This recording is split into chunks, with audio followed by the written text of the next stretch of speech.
Cinema, அரசியல் இந்த ரெண்டுக்கும் நடுவுல எப்போதுமே ஒரு மெல்லிய கோடு தான்.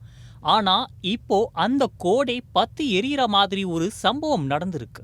ஒரு பக்கம் நடிகர் அஜித், இன்னொரு பக்கம் முதல்வர் ஸ்டாலினோட மருமகன் சபரீசன்.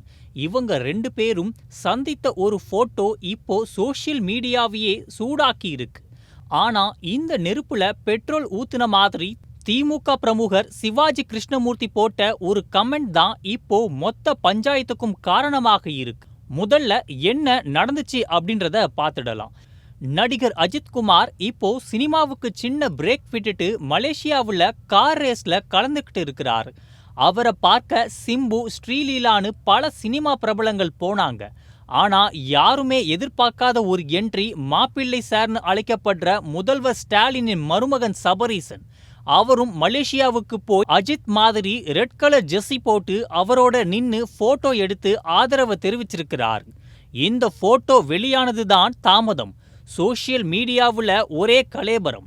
அப்போ அஜித்துக்கு திமுக சப்போர்ட்டான்னு ஒரு பக்கம் விவாதம் போக, இன்னொரு பக்கம் திமுக பேச்சாளரும் சர்ச்சை பேச்சாளருக்கு பெயர் போனவருமான சிவாஜி கிருஷ்ணமூர்த்தி ஒரு நக்கல் பதிவை போட்டு மொத்த கவனத்தையும் தன் பக்கம் திரும்பி இருக்கிறார். அவர் என்ன போட்டார் தெரியுமா?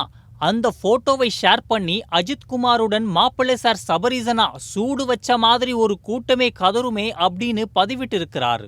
இங்க சூடு வச்ச மாதிரி கதரும் கூட்டம்னு அவர் யார சொல்லிருக்கிறாரு உங்களுக்கே புரிஞ்சிருக்கும். விஜய் ரசிகர்களைத்தான் அவர் இப்படி கிண்டல் செஞ்சிருக்கிறார்னு நெட்டிசன்கள் கொந்தளிச்சிட்டு இருக்கிறாங்க. ஒரு நட்பு ரீதியான சந்திப்பை இப்படி ஒரு அரசியல் நக்கலோடு பதிவிட்டது சரியா தப்பான்னு ஒரு பெரிய பட்டிமன்றமே நடந்துகிட்டு இருக்கு. அதிமுக பக்கம் அஜித் இருக்கார்னு ஒரு பேச்சு இருக்கிற நேரத்துல திமுகவுடைய முக்கிய நபரான சபரீசன் அஜித்தை சந்திச்சதும், அதை திமுக பிரமுகரை கிண்டல் செஞ்சதும், இதுக்கு பின்னாடி ஏதாச்சும் அரசியல் இருக்கான்னு பலரும் கேள்வி எழுப்புறாங்க. இந்த சந்திப்பு வெறும் நட்பு சந்திப்பா, இல்ல இதுக்குள்ள அரசியல் இருக்கா? சிவாஜி கிருஷ்ணமூர்த்தியோடைய இந்த நக்கல் கமெண்ட்டை பத்தி நீங்க என்ன நினைக்கிறீங்க? மறக்காம உங்க கருத்துக்களை கமெண்ட்ல பதிவு பண்ணுங்க.